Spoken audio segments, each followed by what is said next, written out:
Nuk e di pse, por në këtë vend artisti nuk është kurrë në qendër të vëmendjes. Në kohën kur duhet të ishte zëri i shpirtit, ai është kthyer në një zë të sfondit. Sepse në Shqipëri, politika e ka vunuar artin.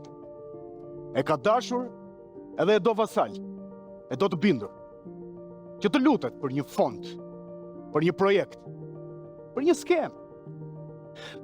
Politika e do artistin jo partner, jo rival, por thjesht dekor. Një dekor në foto duke mbjell pemë, që poston edhe riposton kur u duhet atyre, edhe hesht kur i kërkohet. Sepse politika nuk do rival, dhe artisti për të është rivali më i rrezikshëm. Sepse artisti zë skena, i pushton mendjet, fiton me fjalë shpirtin, dhe nuk e fiton me pushtet. Edhe kjo i trëmbë. Unë vi nga teatri. Nga ai teatri që të bën njeri. Për të ngrënë për të shumuar e bëjnë edhe kafshët.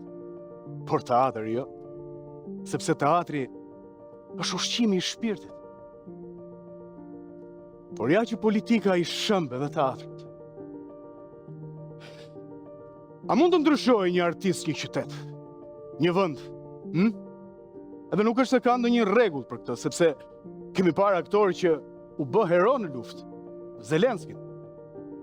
Por gjithashtu kemi parë edhe një piktor që u bë kryeministër, edhe që sot fatkeqësisht drejton një vend me më shumë varfëri, me më shumë korrupsion, me më pak liri. Pra, nuk mjafton vetëm të vish nga arti. Duhet të kesh brenda edhe të mos e humbasësh shpirtin e artit. Ato që ty të bën njeri. Empatin, ndjeshmërinë, aftësinë për t'i parë njerëzit jo si spektatorë të suksesit tënd personal, por si bashkaktorë në këtë qytet.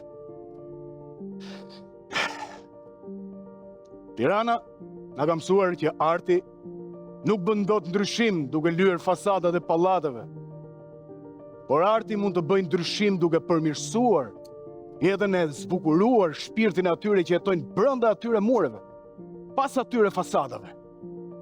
Atëherë ndoshta mund të bëjë një ndryshim të vërtetë. Një artist në politik mund të bëjë një ndryshim të madh për mirë ose një ndryshim të madh për keq. Por pyetja është, ti je artist i njerëzve apo je artist i salloneve? Sepse artisti i salloneve ndryshon kornizën e mur, kurse artisti i njerëzve ndryshon jetët e tyre.